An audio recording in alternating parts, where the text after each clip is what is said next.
The Art of Dreaming, Chapter 6, The Shadows World. You must be extremely careful, for you're about to fall prey to the inorganic beings, Don Juan said to me, quite unexpectedly, after we had been talking about something totally unrelated to dreaming. His statement caught me by surprise. As usual, I attempted to defend myself. You don't have to warn me. I'm very careful, I assured him. The inorganic beings are plotting, he said. I sense that, and I can't console myself by saying that they set traps at the beginning, and in this manner, undesirable dreamers are effectively and permanently screened out. The tone of his voice was so urgent that I immediately had to reassure him I was not going to fall prey to any trap. You must seriously consider that the inorganic beings have astounding means at their disposal, he went on. Their awareness is superb. In comparison, we are children. Children with a lot of energy, which the inorganic beings covet. I wanted to tell him that, on an abstract level, I had understood his point and his concern. But on a concrete plane, I saw no reason for his warning, because I was in control of my dreaming practices. A few minutes of an easy silence followed before Don Juan spoke again. He changed the subject and said that he had to bring my attention to a very important issue of his dreaming instruction, an issue that had, so far, bypassed my awareness. You already understand that the gates of dreaming are specific obstacles, he said, but you haven't understood yet that whatever is given as the exercise to reach and cross a gate is not really what that gate is all about. This is not clear to me at all, Don Juan. I mean that it's not true to say, for example, that the second gate is reached and crossed when a dreamer learns to wake up in another dream, or when a dreamer learns to change dreams without waking up in the world of daily life. Why is that, Don Juan? Because the second gate of dreaming is reached and crossed only when a dreamer learns to isolate and follow the foreign energy scouts. Why then is the idea of changing dreams given at all? Waking up in another dream or changing dreams is the drill devised by the old sorcerers to exercise a dreamer's capacity to isolate and follow a scout. Don Juan stated that following a scout is a high accomplishment, and that when dreamers are able to perform it, the second gate is flung open, and the universe that exists behind it becomes accessible to them. He stressed that this universe is there all the time, but that we cannot go into it because we lack energetic prowess, and that in essence, the second gate of dreaming is the door into the inorganic beings world, and dreaming is the key that opens that door. Can a dreamer isolate a scout directly, without having to go through the drill of changing dreams, I asked. No, not at all, he said. The drill is essential. The question here is whether this is the only drill that exists, or can a dreamer follow another drill? Don Juan looked at me quizzically. It seemed that he actually expected me to answer the question. It's too difficult to come up with a drill as complete as the one the old sorcerers devised, I said, without knowing why, but with irrefutable authority. Don Juan admitted that I was absolutely right and said that the old sorcerers had devised a series of perfect drills to go through the gates of dreaming into the specific worlds that exist behind each gate. He reiterated that dreaming, being the old sorcerer's invention, has to be played by their rules. He described the rule of the second gate in terms of a series of 3 steps. 1. Through practicing the drill of changing dreams, dreamers find out about scouts. 2. By following the scouts, they enter into another veritable universe. And 3. In that universe, by means of their actions, dreamers find out on their own the governing laws and regulations of that universe. Don Juan said that in my dealings with the inorganic beings, I had followed the rules so well that he feared devastating consequences. He thought that the unavoidable reaction on the part of the inorganic beings was going to be an attempt to keep me in their world. Don't you think that they are exaggerating, Don Juan? I asked. I could not believe that the picture was as bleak as he was painting it. I'm not exaggerating at all, he said, in a dry, serious tone. You'll see, inorganic beings don't let anyone go, not without a real fight. But what makes you think they want me? They've already shown you too many things. Do you really believe that they're going through all this trouble just to entertain themselves? Don Juan laughed at his own remark. I did not find him amusing. A strange fear made me ask him whether he thought I should interrupt or even discontinue my dreaming practices. You have to continue your dreaming until you have gone through the universe behind the second gate, he said. I mean that you alone must either accept or reject the lure of the inorganic beings. That is why I remain aloof and hardly ever comment on your dreaming practices. I confessed to him that I had been at a loss to explain why he was so generous in elucidating other aspects of his knowledge and so miserly with dreaming. I was forced to teach you dreaming, he said, only because that is the pattern set out by the old sorcerers. The path of dreaming is filled with pitfalls, and to avoid those pitfalls or to fall into them is the personal and individual affair of each dreamer. I may add that it is a final affair. Are those pitfalls the result of succumbing to adulation or to promises of power, I asked? Not only succumbing to those, but succumbing to anything offered by the inorganic beings. There is no way for sorcerers to accept anything offered by them beyond a certain point. And what is that certain point, Don Juan? The point depends on us as individuals. The challenge is for each of us to take only what is needed from that world, nothing more. To know what's needed is the virtuosity of a sorcerer. But to take only what's needed is the highest accomplishment. To fail to understand this simple rule is the surest way of plummeting into a pitfall. What happens if you fall, Don Juan? If you fall, you pay the price. And the price depends on the circumstances and the depth of the fall. But there is really no way of talking about the eventuality of this sort, because we are not facing a problem of punishment. Energetic currents are at stake here. Energetic currents which create circumstances that are more dreadful than death. Everything in the sorcerer's path is a matter of life or death, but in the path of dreaming, this matter is enhanced 100-fold. I reassured Don Juan that I always exercised the utmost care in my dreaming practices, and that I was extremely disciplined and conscientious. I know that you are, he said, but I want you to be even more disciplined and handle everything related to dreaming with kid gloves. Be above all vigilant. I can't foretell where the attack will come from. Are you seeing as a seer imminent danger for me, Don Juan? I have seen imminent danger for you since the day you walked into that mysterious city, the first time I helped you round up your energy body. But do you know specifically what I should do and what I should avoid? No, I don't. I only know that the universe behind the second gate is the closest to our own. And our own universe is pretty crafty and heartless, so the two can't be that different. I persisted in asking him to tell me what was in store for me, and he insisted that as a sorcerer, he sensed a state of general danger, but that he could not be more specific. The universe of the inorganic beings is always ready to strike, he went on, but so is our own universe.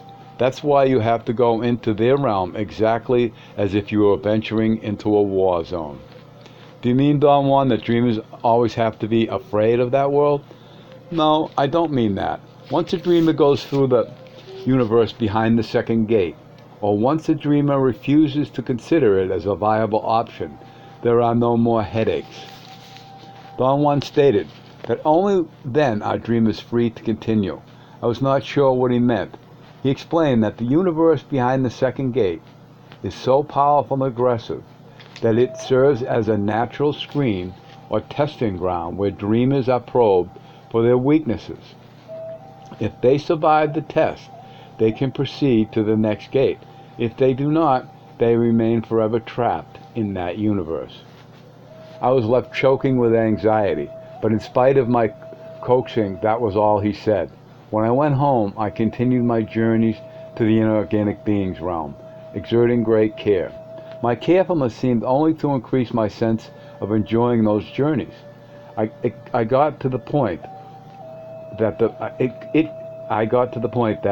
the mere contemplation of the inorganic being's world was enough to create an exaltation impossible to describe. I feared that my delight was going to end sooner or later, but it was not so. Something unexpected made it even more intense. On one occasion, a scout guided me to very roughly through countless tunnels, as if searching for something, or as if it were trying to draw all my energy out and exhaust me. By the time it finally stopped, I felt as if I had run a marathon. I seemed to be at the edge of that world. There were no more tunnels, only blackness all around me. Then something lit up the area right in front of me.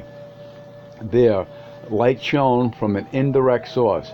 It was a subdued light that rendered everything diffusely gray or brownish. When I became used to the light, I vaguely distinguished some dark, moving shapes. After a while, it seemed to me that focusing my dreaming attention on those moving shapes made them substantial.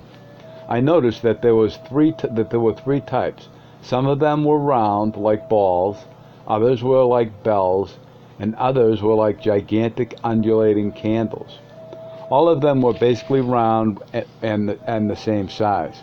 I judged that they were 3 to 4 feet in diameter. There were hundreds, perhaps even thousands of them.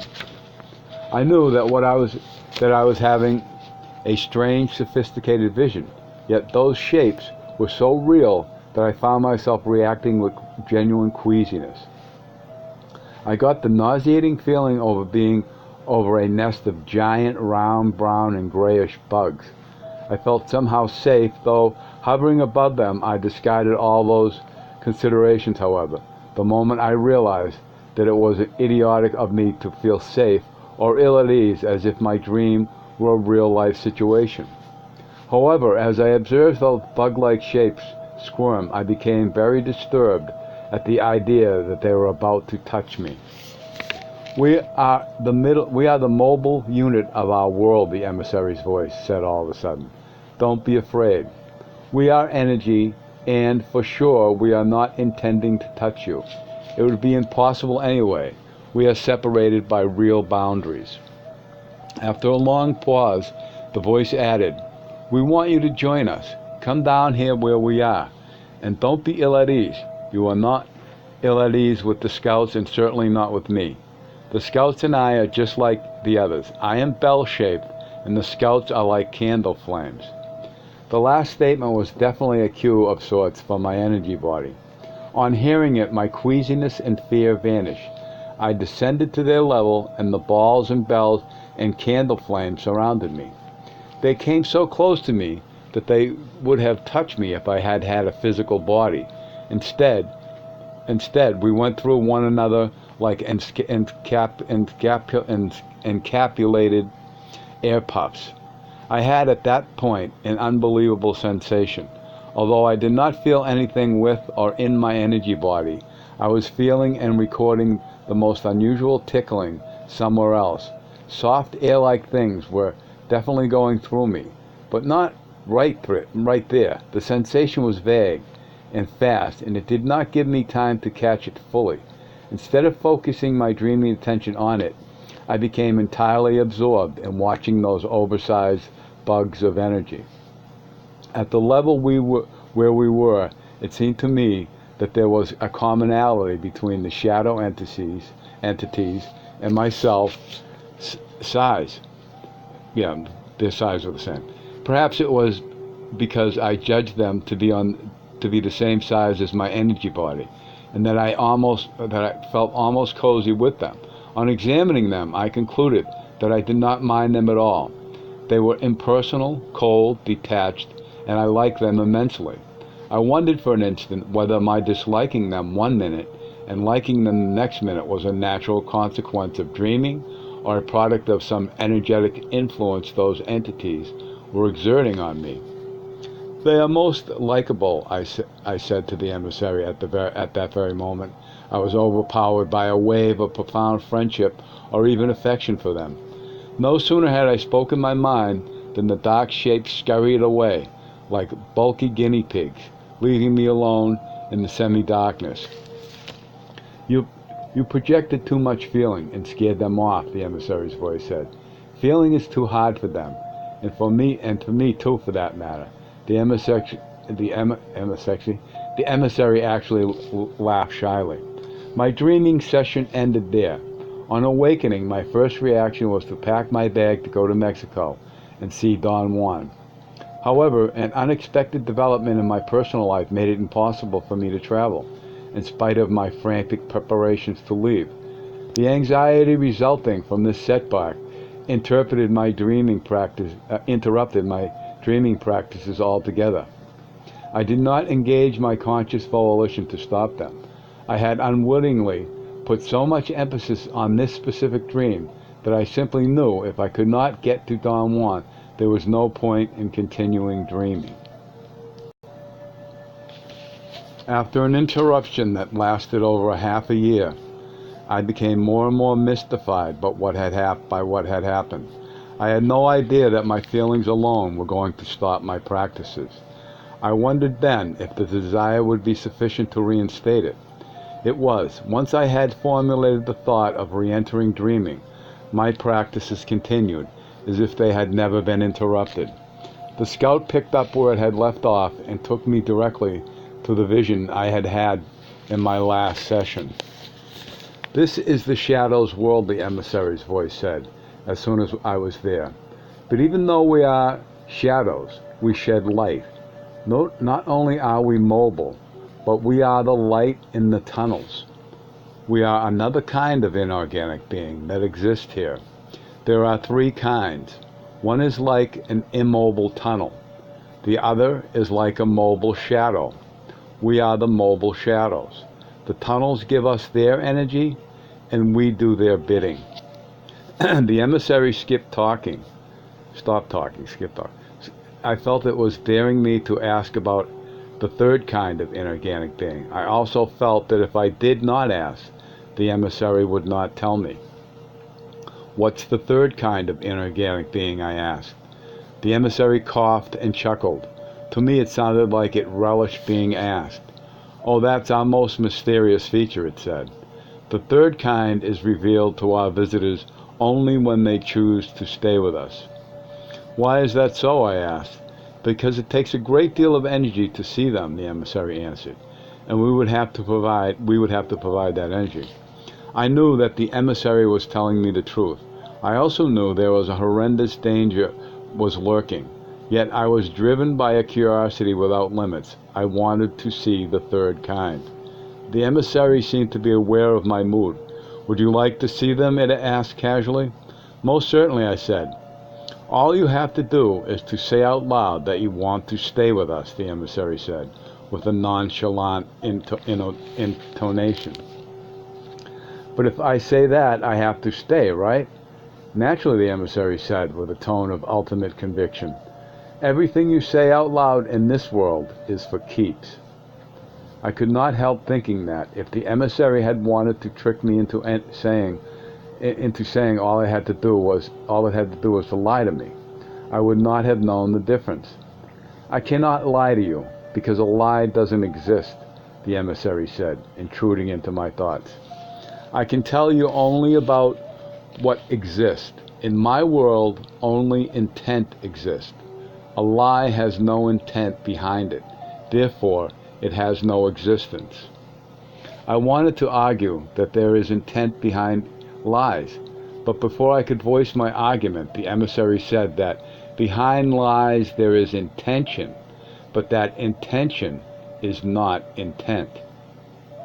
I could not keep my dreaming attention focused on the argument the emissary was posing. It went to the shadow beings. Suddenly I noticed that they had the appearance of a herd of strange, childlike animals. The emissary's voice warned me to hold my emotions in check. for sudden bursts of feelings had the capacity to make them disperse like a flock of birds. "What do you want me to do?" I asked. "Come down to our side and try to push or pull us," the emissary's voice urged me. "The quicker you learn to do that, the quicker you'll be able to move things around in our world, in your world, by merely looking at them." My merchant's mind went berserk with anticipation. I was instantly among them, desperately trying to push them or pull them. After a while, I thoroughly exhausted my energy. I had then the impression that I had been trying to do something the equivalent to lifting a house with the strength of my teeth. Another impression I had was that the more I exerted myself, the greater the number of shadows. It was as if they were coming from every corner to watch me, or to feed on me. The moment I had that thought, the shadows again scurried away. "They are not feeding on you," the emissary said. "We all come to feel your energy, very much like you would do with sunlight on a cold day." The emissary urged me to open up to them by canceling out my suspicious thoughts. I heard the voice, and as I listened to what it was saying, I realized that I was hearing, feeling, and thinking exactly as I do in my daily world. I slowly turned to see around me. Taking the clarity of my perception as a gauge, I concluded that I was in a real world. The emissary's voice sounded in my ears. It said to me that for me, the only difference between perceiving my world and perceiving theirs was that perceiving their world started and ended in the blink of an eye. Perceiving mine did not, because my awareness, together with the awareness of an immense number of beings like me, who held my world in place with their intent, was fixed on my world. The emissary added that perceiving my world started and ended the same way for the inorganic beings, in the blink of an eye. But perceiving their world did not, because they were immense numbers of them holding it in place with their intent. At that instant, the scene started to dissolve. I was like a diver, and waking up from that world was like swimming up to reach the surface. In the following session, the emissary began its dialogue with me by restating that a totally coordinated and coactive relationship existed between the mobile shadows and the stationary tunnels. It finished its statement saying, "We can't exist without each other." "I understand what you mean," I said. There was a touch of scorn in the emissary's voice when it retorted that I could not possibly understand what it means to be related in that fashion, which was infinitely more than being dependent. I intended to ask the emissary to explain what it meant by that, but the next instant I was inside of what I can only describe as the very tissue of the tunnel. I saw some grotesquely merged, gland-like protuberances that emitted an opaque light. The thought crossed my mind that those were the same protuberances that had given me the impression of being like Braille. Considering that they were energy blobs 3 to 4 feet in diameter, I began to wonder about the actual size of those tunnels. "Size here is not like size in your world," the emissary said. "The energy of this world is a different kind of energy. Its features don't coincide with the features of the energy of your world, yet this world is as real as your own." The emissary went on to say that it had told me everything about the shadows world when it described and explained the protuberances on the tunnel walls. I retorted that I had heard the explanations, but that I had not paid attention to them because I believed that they did not pertain directly to my dreaming. "Everything here in this realm pertains directly to dreaming," the emissary stated. I wanted to think about the reason of my misjudgment, but my mind became blank. My dreaming attention was waning. I was having trouble focusing it on the world around me. I braced myself for waking up. The emissary started to speak again. and the sound of its voice propped me up. My dreaming attention perked up considerably. Dreaming is the vehicle that brings dreamers to this world, the emissary said, and everything sorcerers know about dreaming was taught to them by us. Our world is connected to yours by a door called dreams. We know how to go through that door, but men don't. They have to learn it. The emissary's voice went on to explain what it had already explained to me before. The protuberances on the tunnel walls are shadow beings, it said. I am one of them. We move inside the tunnels on their walls, changing ourselves with the energy of the tunnels, which is our energy. The idle thought crossed my mind. I was totally incapable of conceiving a symbiotic relationship such as the one I was witnessing. If you would stay among us, you would certainly learn to feel what it is like to be connected as we are connected, the emissary said. The emissary seemed to be waiting for my reply. I had the feeling that what it really wanted was for me to say that I had decided to stay. How many shadow beings are in each tunnel, I asked, to change the mood, and immediately regretted it, because the emissary began to give me a detailed account of the numbers and functions of the shadow beings in each tunnel. It said that each tunnel had a specific number of dependent entities, which performed specific functions having to do with the needs and expectations of the supporting tunnels. I did not want the emissary to go into more detail. I reasoned that the less I knew about the tunnel and the shadow beings, the better off I was. The instant I formulated that thought, the emissary stopped, and my energy body jerked as if it had been pulled by a cable. The next moment, I was fully awake in my bed. From then on, I had no more fears that could have interrupted my practices. Another idea began to rule me. The idea that I had found unparalleled excitation. I could hardly wait every day to start dreaming and to have the scout take me to the shadows world. The added attraction was that my visions of the shadows world became even more true to life than before.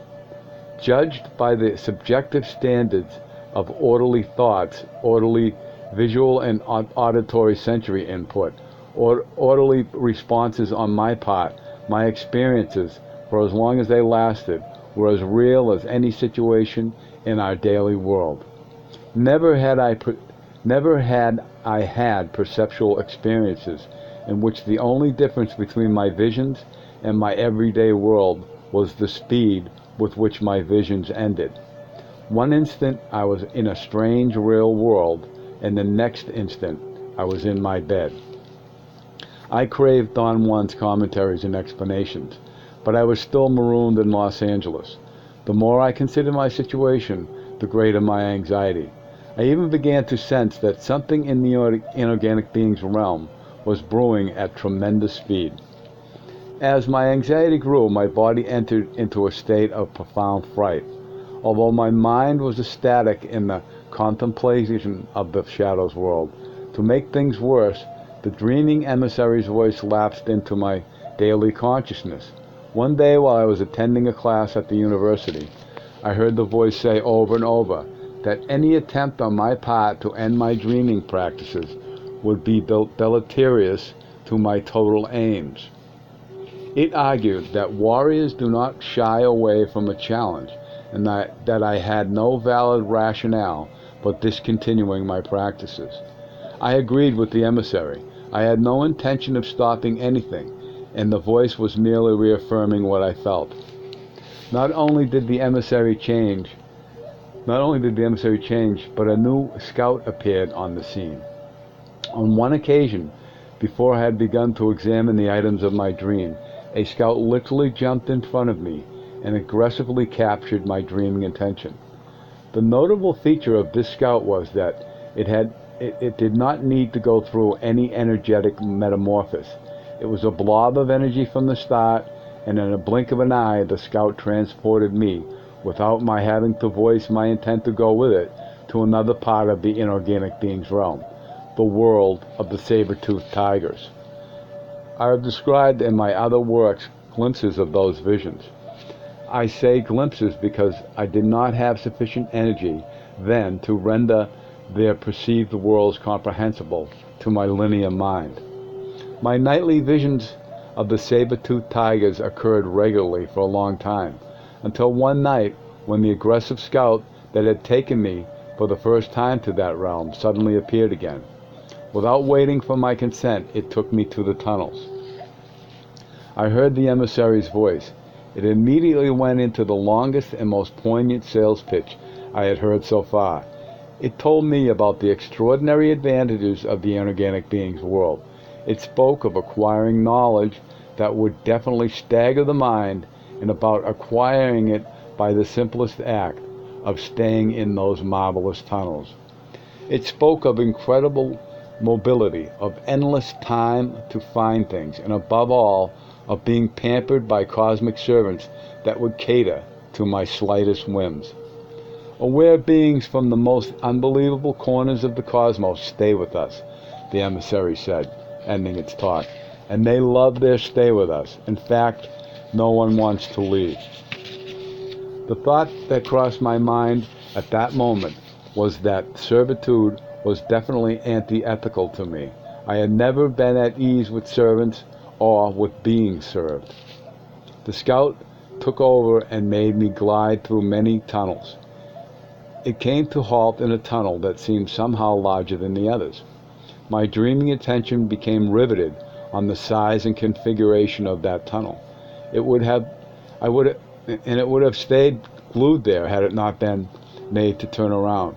My dreaming attention focused then on a blob of energy a bit bigger than the shadow entities. It was blue, like the blue in the center of a candle's flame. I knew that this energy configuration was not a shadow entity, and that it did not belong there. I became absorbed in sensing it. The scout signaled me to leave, but something was making me impervious to its cues. I remained uneasily where I was. However, the scout's signaling broke my concentration, and I lost sight of the blue shape. Suddenly, a considerable force made me spin around and put me squarely in front of the blue shape. As I gazed at it, it turned into a figure of a person, very small, slender, delicate, almost transparent. I desperately attempted to determine whether it was a man or a woman, but hard as I tried, I could not. My attempts to ask the emissary failed. It flew away quite abruptly, leaving me suspended in that tunnel, facing now an unknown person. I tried to talk to that person the way I talked to the emissary. I got no response. I felt a wave of frustration at not being able to break the barrier that separated us. Then I was besieged by the fear of being alone with someone who might have been an enemy. I had a variety of reactions triggered by the presence of that stranger. I even felt elation because I knew that the scout had finally shown me another human being caught in that world. I only despaired at the possibility that we were not able to communicate, perhaps because that stranger was one of the sorcerers of antiquity and belonged to a time different from mine.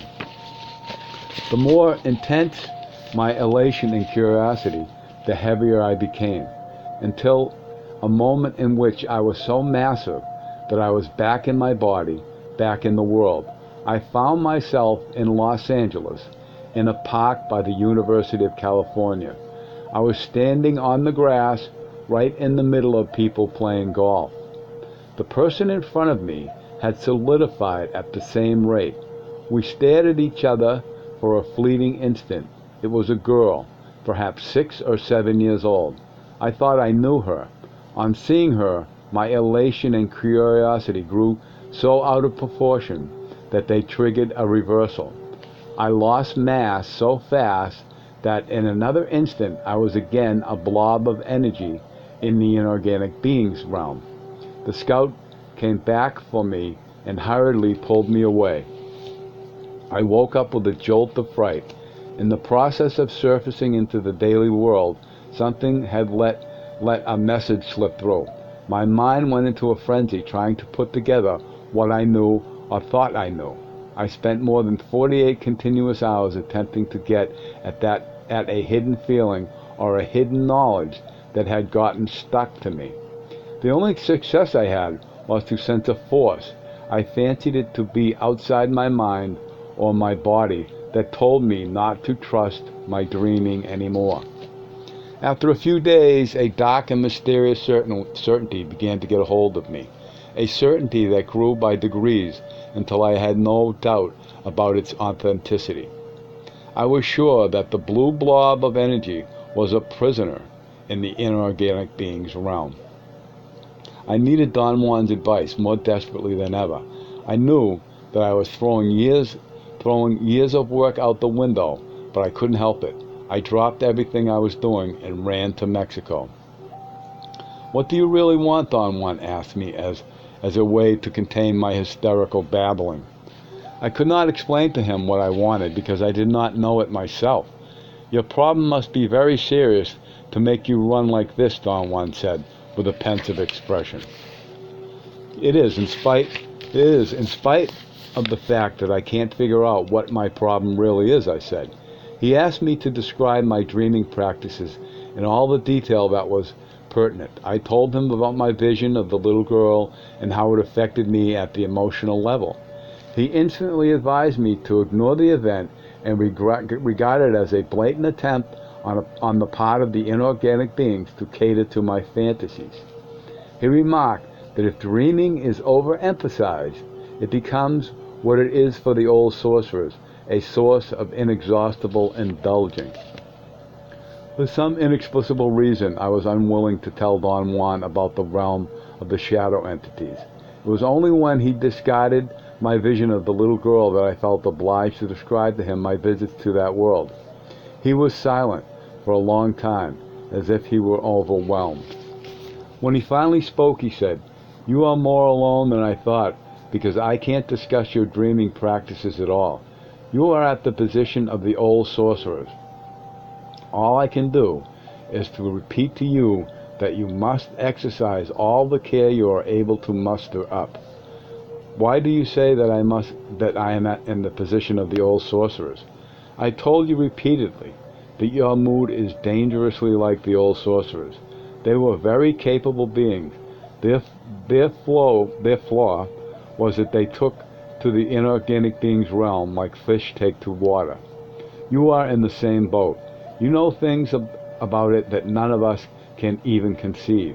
For instance, I never knew about the Shadows world.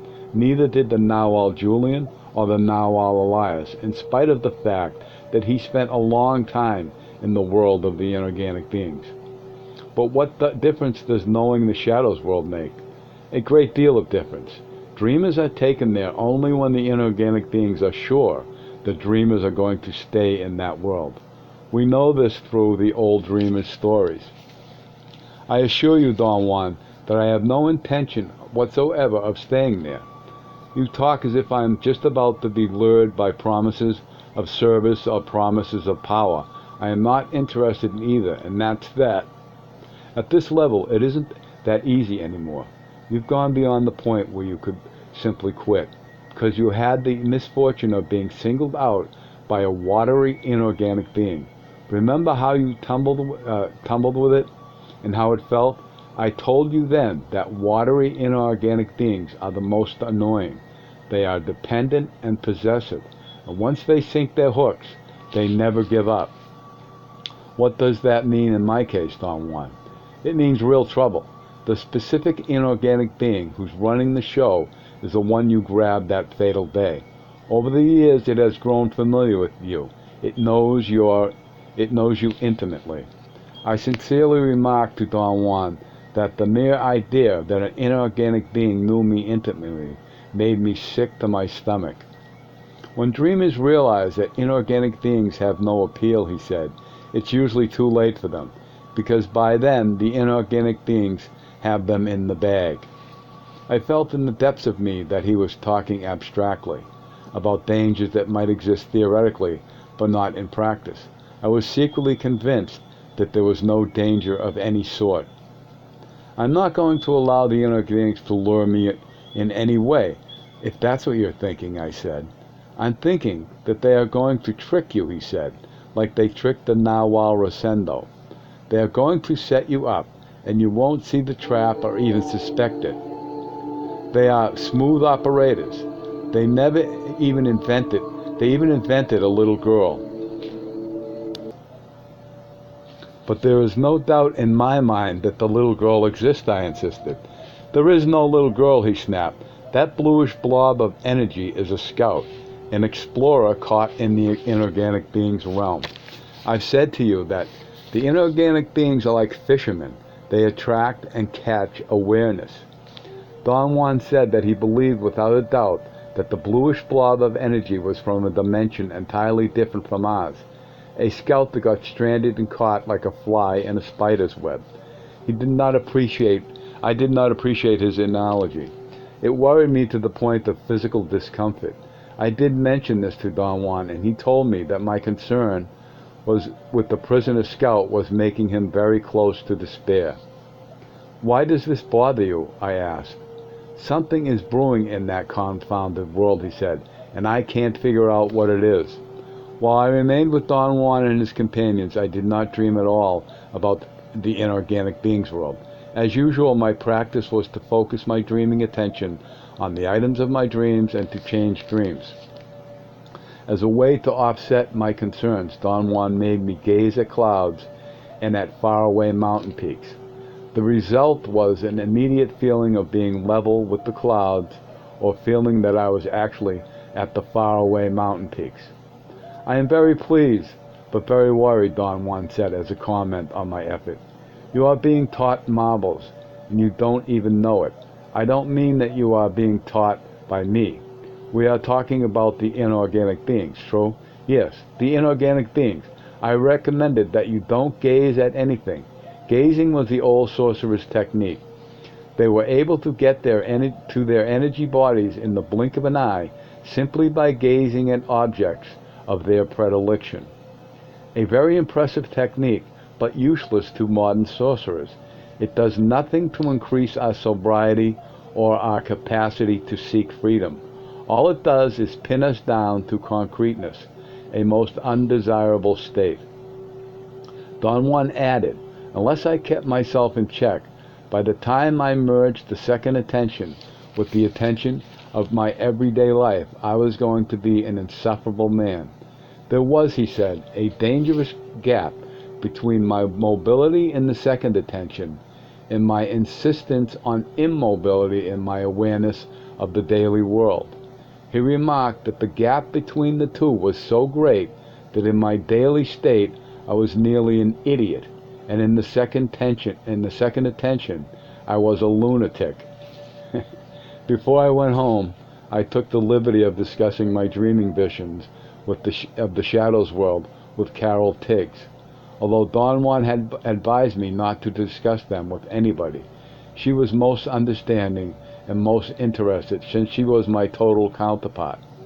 Don Juan was definitely annoyed with me for having revealed my troubles to her. I felt worse than ever. Self-pity possessed me, and I began to complain about always doing the wrong thing. You haven't done anything yet, Don Juan snapped. That much I know. Was he right? On my next dreaming session at home, all hell broke loose. I reached the shadows world, as I had done on countless occasions, and the difference was the presence of the blue energy shape. It was among the other shadow beings. I felt it was possible that the blob had been there before, and I hadn't noticed it. As soon as I spotted it, my dreaming attention was so inescapably attracted to that blob of energy. In a matter of seconds, I was next to it. The other shadows came to me as usual, but I paid no attention to them. All of a sudden, the blue round shape turned into a little girl I had seen before. She craned her thin, delicate, long neck to one side and said in a barely audible whisper, "Help me." Either she said that, or I fantasized that she said it. The result was the same. I stood frozen, galvanized by genuine concern. I experienced a chill, but not in my energy mass. I felt the chill in another part of me. This was the first time I was completely aware that my experience was thoroughly separate from my sensorial feelings. I was experiencing the shadow worlds with all the implications of what I normally consider experience. I was able to think, to assess, to make decisions. I had psychological continuity. In other words, I was myself. The only part of me that was missing was my sensorial self. I had no bodily sensations. All my input came through seeing and hearing. My rationality then considered a strange dilemma. Seeing and hearing were not physical faculties, but qualities of the visions I was having. You are really seeing and hearing. You are really seeing and hearing, the emissary's voice said, erupting into my thoughts. That is the beauty of this place. You can experience everything through seeing and hearing without having to breathe. Think of it. You don't have to breathe. You can go anywhere in the universe and not breathe. The most disquieting ripple of emotion went through me. And again, I did not feel it there, in the shadows world. I felt it in another place. I became enormously agitated by the obviously yet veiled realization that there was a live connection between me and me that was experiencing and a source of energy, a source of sensorial feeling located somewhere else. It occurred to me that this was somewhere else in my actual physical body, which was asleep in my bed. At the instant of this thought, the shadow being scurried away, and the little girl was alone in my field of vision. I watched her and became convinced that I knew her. She seemed to falter as if she were about to faint. A boundless wave of affection for her enveloped me. I tried to speak to her, but I was incapable of uttering sounds. It became clear to me then that all my dialogues with the emissary had been elicited and accomplished by the emissary's energy. Left to my own devices, I was helpless. I attempted next to direct my thoughts to the little girl. It was useless. We were separated by the membrane of energy I could not pierce. The little girl seemed to understand my despair and actually communicated with me, directly into my thoughts. She told me essentially what Don Juan had already said, that she was a scout caught in the web of that world. Then she added that she had adopted the shape of a little girl because that shape was familiar to me and to her, and that she needed my help as much as I needed hers. She said this to me in one clump of energetic feeling, which was like words that came to me all at once.